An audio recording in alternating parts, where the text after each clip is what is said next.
Hello friends, welcome to Nirmal. I am Piyush Jain, and today we are going to put the spotlight on a result review interaction. A company which is a global company in the packaging space, is exporting to many countries, uh, a long tradition, long heritage from the perspective of packaging films, and has been expanding its manufacturing footprint over the last many years. Let me now introduce UFlex Ltd, the management of the company, Mr. Rajesh Bhatia, the Group President and CFO of UFlex. Rajesh sir, welcome to the show. Thank you, Piyush. So, let's before actually we start talking about the fourth quarter numbers. Overall, I wanted to take one sort of takeaway from you. Last year was very volatile. Uh, how is it feeling now in FY24, the first quarter? Is the global market, the entire sort of demand climate, is that looking now better? Globally, I think things are not as good as they were, before after the first two quarters of FY23. Uh, you know, the European problems, the energy, higher interest costs, the concerted effort of the Fed to bring down the inflation. And all that played its part in terms of affecting the demand of the packaging. And Europe in particular, because Europe it was a question of heat versus heat. So I think with the regulated budgets, people had to reallocate their budget more towards their energy cost as well as their mortgage EMIs, which went up because as the respective agencies were trying to control the inflation by hiking the interest rates. So all that happened, and last two quarters have been seen that a bit of a suffering on that account. The current quarter is okay, but I think we have to wait for another quarter for us to see any growth in the volumes, because when the volumes will come back to the normal, that's where your pricing power will also come back. In India also, during this while, a few capacities got added, and that accentuated the exports from India, which again had a put pressure on the margins. I think that thing is slowly getting adjusted because India can absorb a couple of new capacities each year, both for BOPET as well as for BOPP. And if you have four or five plants coming on stream at a point in time, then it's going to be everybody is going to sort of clamor for the same markets, and the demand is all that we know. So luckily, India is still growing at about 10 to 12% range in terms of the packaging consumption. That even if there is a distress in terms of some bunching of the capacities, I think that gets addressed within 2 to 3 quarters. And we're seeing already April, May, currently in June also, the pricing and the volumes have been better. And so this will also translate into better export prices because, if you're getting a better prices in India, you'd love to sell things locally rather than exporting because, again, some of the dynamics as we saw in COVID, the supply chain disruptions, the freight prices and all that are really not in your this thing. But having said that, India market is looking better. The export markets, the global markets are still looking, not very good the way we wanted them to be. But I think we'll have to give it next one quarter to see as to how the things pan out. Okay. So coming back on the volume growth for the March quarter, like what was the volume growth? So for the March year as a whole, 23, we had a packaging growth of about 33%. But in the film side, for the year as a whole, I think we were down by 9%. For the year as a whole, we were down by about 9% in the packaging films. Okay. But The packaging, which is a value-added, more aseptic and flexible put together, we had a very good year. So at least your product, given that you have multiple offerings, UFlex has as compared to a pure play packaging plays or pure play packaging films play and all that. So it helps you to uh, you know, one segment is down and the other comes up and makes up for the lost revenues and the lost margins. So, and in fact, as we say on a standalone basis, this has been the best year ever for UFlex India operations when we see both in terms of the volume growth, both in terms of the top line, the PAT. I think we've done pretty well. It's the highest ever top line, highest ever volumes, highest ever PAT. So at that level, we pretty well placed. And when I look at the sort of recent capacities here, it tells me that perhaps more volume growth, organic volume growth, is on its way. The dharwar capacity, 60,000 ton capacity, was that commissioned from April, sir? That was commissioned end of March. So End that of will come March. in. So, like, is it like ramping up, or already is it fully on stream in the June quarter? We are at about say 60% capacity level.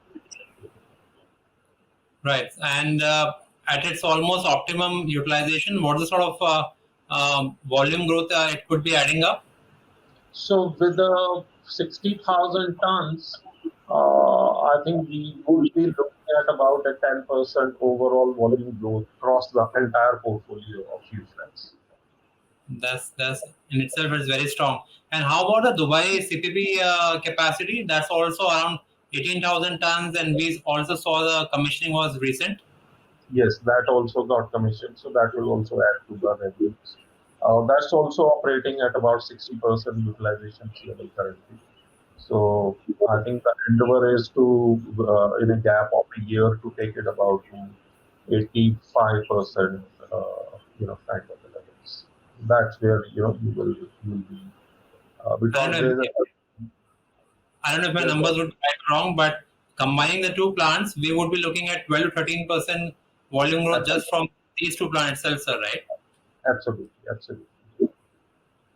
Right. And also, you have been actually pursuing your backend integration into the chips. And I remember our last conversation, you were talking about that how sort of this chip backend integration would be helping in the longer term. Uh, where are we right now, and when do you see the sort of plant getting commissioned? I think about 200,000 tons of the plant, I think, is getting underway. So India is going to get commissioned first at Panipat. So we're going to draw our entire raw material from the IOCL Panipat refinery, PTA and MEG. And so this plant is co-located to the IOC facility refinery in Panipat. And this plant will largely cater to India and partially there is a potential to export also. We are looking at commissioning this by the end of FY24. So FY25 will be the first year when we reap the benefits of this investment. The other plant we have going to sort of set up is in Egypt, which will take care of the Egypt, Poland, Dubai, and Nigeria requirement fully, and partially, we can also export from that facility to Mexico plant also.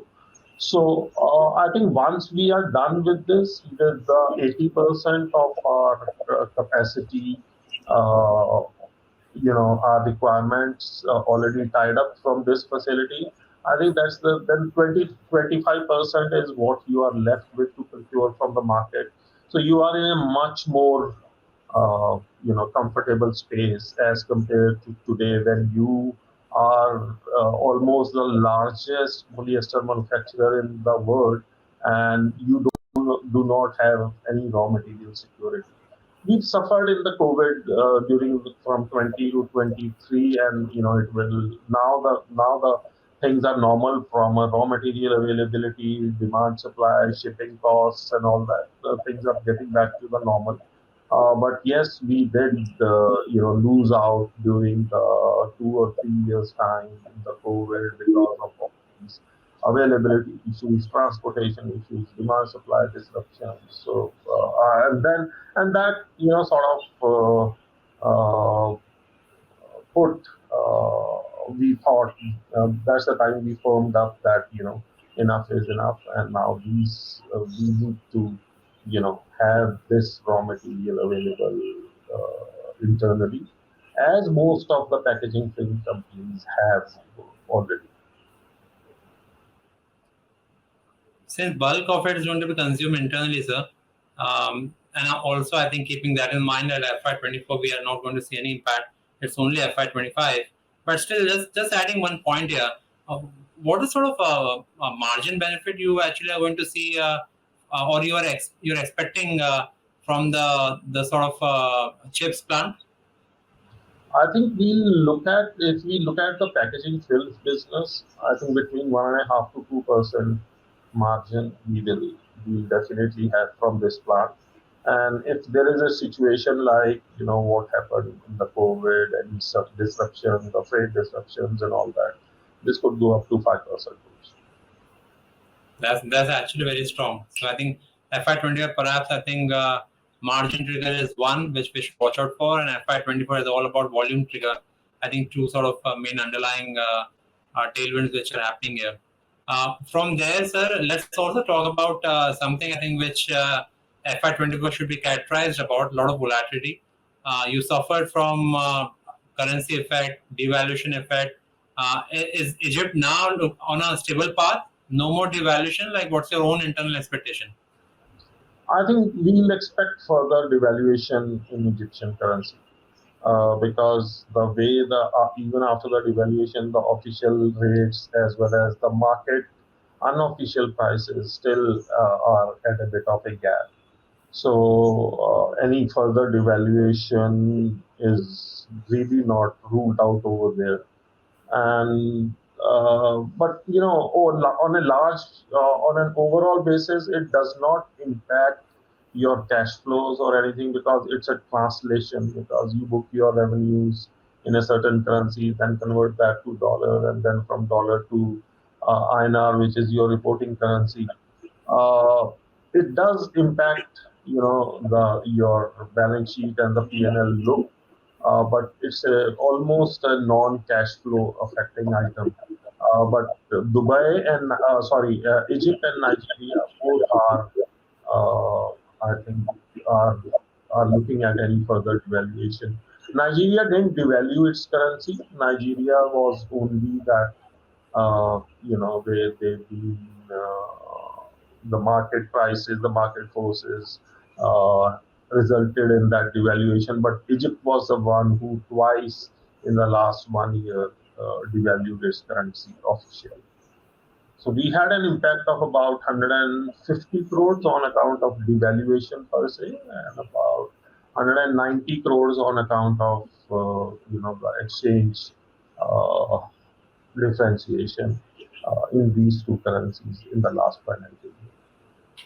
Right. And any attempts of sort of hedging or protecting against any sort of currency exposures?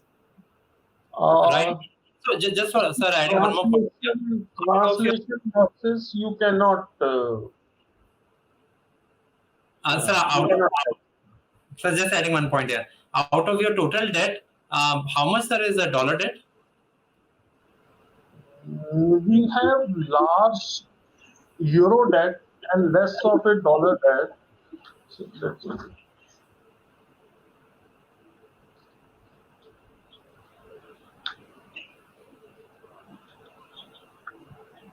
I'll have to get back to those numbers. Don't find them handy.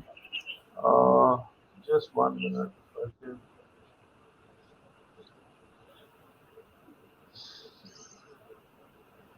It's fine, sir. We can actually take the sort of entire net debt number of 4,500 CR, if I remember it rightly.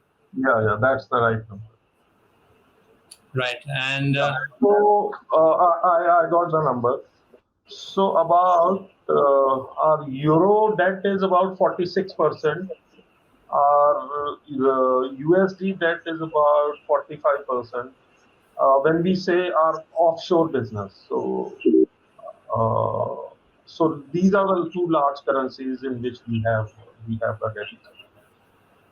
okay, sir. And these are largely unhedged Yeah, exposure. these are unhedged. All of them are unhedged. Okay. So and perhaps we know that usually it's a 2-year cycle. Like after one large depreciation cycle, which we saw in the rupee, maybe perhaps a bit of stability perhaps will, I think, be helpful, I think, for the debt.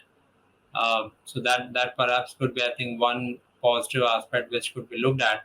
But how's the sort of entire plan, like with volume growth going so strongly, revenues all time high, margin aspect looking much better, capacity is firing up, demand looking solid. So what's the plan around reducing the debt exposure? So I think we have a normal amortization each year. So say 4,500 crore net debt, out of which substantial is also working capital, which is like, sort of perpetual, because those are your, LC Required. facilities which are required. So you can't do away with that. But the term debt is what we have amortizations already in place. So about 450 to 500 crore is what we repaying every year. So without any large capex plans now, so on a net debt basis, I don't think so we go anywhere beyond 5,000 odd crores, and that's what because whatever the project implementation schedule is say 2.5 years, and during that time you pay off 1,200 to 1,500 odd crores. And if you have a project which is about say 80-90 million dollars, so you add a bit of that, and on a net debt basis, I don't see that we will be substantially off 5,000 odd crores. Okay, so that's on the debt, and from there, what is the sort of first half looking to you, and also domestically, where is the focus right now? So domestically, the focus is, as I said, domestic packaging film prices have gone up in the month of May about 12 to 13%. I think depending on as to how the new capacity gets absorbed, we'll see definitely further hike in prices in the packaging films. We are highly upbeat on the aseptic packaging as well as flexible packaging. In the aseptic, we finding ways as to how to increase the throughput from the same facility without any further substantial investments and all that. So I think in a years today we are declared capacity at aseptic packaging is about 7 billion packs a year. We actually doing about close to about 8.5 billion packs a year currently. And with a little debottlenecking, we plan to do about 12 billion packs in a year's time. That's the capacity numbers. The export thrust is also there helping us in that business. India market is growing, but it's the export momentum which has also helped us to export. So today, from this plant, we're doing about 40% of our volumes we are exporting as well. Right, So that's I think interesting. these two businesses is where packaging, the flexible packaging. There was a consolidation for long period, and now that for about a year's time, their margins have improved, their volumes have improved. I think that's what we want to now concentrate. And aseptic is of course our top performer as of now, and that's where we concentrate. Right, and that also actually tells that both volume and pricing actually are looking very strong. So that serves as a good tailwind here. from there, sir, I think we come to the end of this conversation. Looks like we already started on a very strong footing for the June quarter. So we extend all the wishes to you for the June quarter, and also would like to again get in touch as the sort of June quarter results are announced. But till then, thanks a lot for coming on our show. Thank you, Piyush. Thank you. It's been wonderful to be a part of this show, and I always enjoy this conversation with you. Thank you. Thank you, sir. And with that, dear viewers, we come to the end of the show. Hope you enjoyed it. Subscribe to our YouTube channel and click on the bell icon to never miss an update from Nirmal Bang.